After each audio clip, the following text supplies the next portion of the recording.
Welcome back. This is semester number 2, lesson number 7, and our aim today is how did the progressive era lead to constitutional changes? And remember, when we're talking about constitutional changes, we're talking about changes in the federal government to our constitution. All right. The progressive movement, reform and amendments. And I have up here an interesting picture. We talked about this a little bit earlier in the year.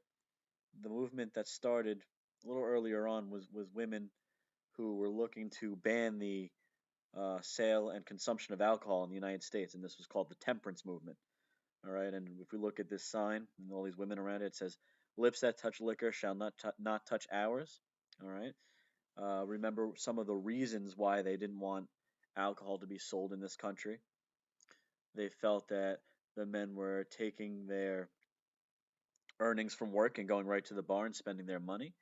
They were becoming abusive, and it was causing a lot of problems in their family life. So before we move on, just a refresher for those of you who have taken a while off. Progressivism is improving society with the government's help. All right, progress moving forward. A muckraker is someone who exposes the bad parts of society through the media, and we talked about people like Upton Sinclair and Jacob Riis. And a social justice, helping those who can't help themselves, such as the poor. And one person we already talked about this year, I'm going to talk about again right now, is Jane Addams, who created a settlement house for women, the Hull House, and also for immigrants. And we talked a little bit about social justice over the last few weeks, you know, changing the way in which people view equality and making sure that everyone is protected under the law, under the government, and under everything.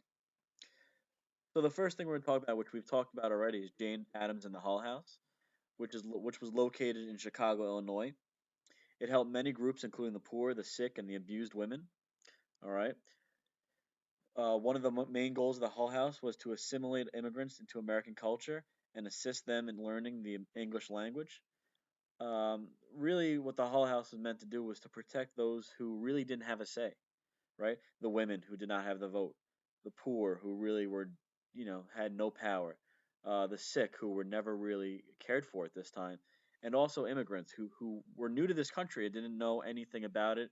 A lot of them were lost, not sure what to do, and Jane Addams helped all these groups to try to move forward and get some rights and become part of the American culture, and also help them to learn English, which was very important at this time.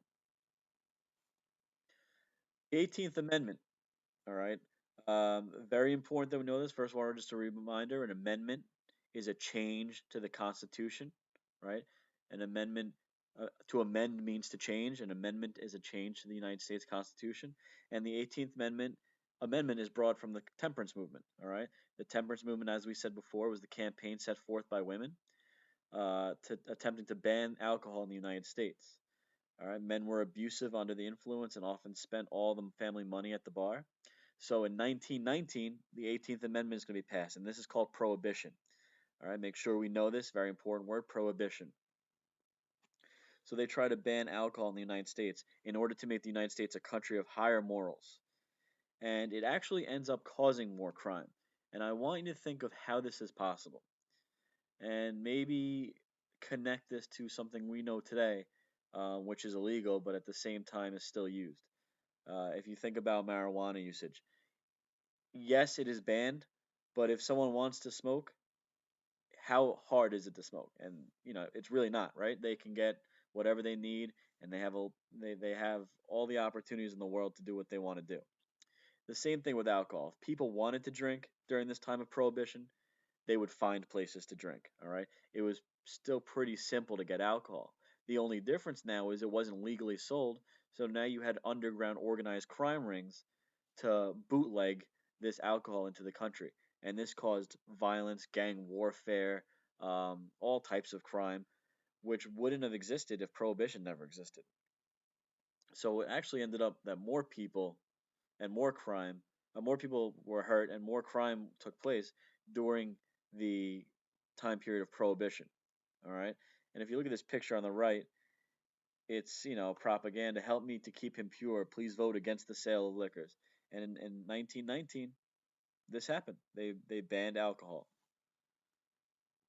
The 19th Amendment, which happens 1 year later in 1920, gives women the right to vote. And the word we need to know, we need to make sure we know, is suffrage, women's suffrage. Suffrage is the right to vote. Don't think of suffrage and see suffer. Women's suffrage means the right to vote for women. The 19th Amendment, which was voted on in 1919 and passed in 1920, gave women full voting rights. And if we think back to what we learned earlier in the year, the Seneca Falls Convention, 1848, all right, now we're talking, 70 somewhat years uh, before they actually get the right to vote. And we're going to see um, the 19th Amendment.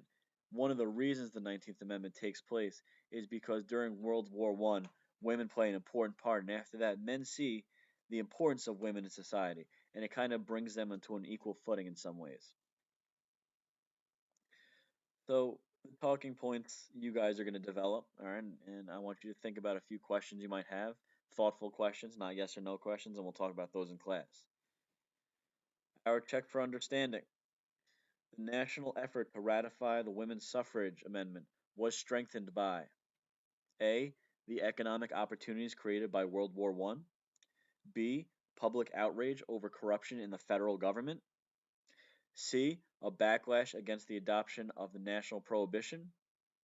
Or D. Active support from the nation's business leaders. So, the question's asking the national effort to ratify, remember, means to approve. The national effort to ratify the women's suffrage amendment was strengthened by what? I want you guys to think about that. The correct answer is the correct answer is A. Economic opportunities created by World War One. After World War One, more people, including men, realized that women were just as capable of being contributing members of society and should have the same voting rights. Your assignment today is to illustrate a detailed picture portraying the 18th and 19th Amendments.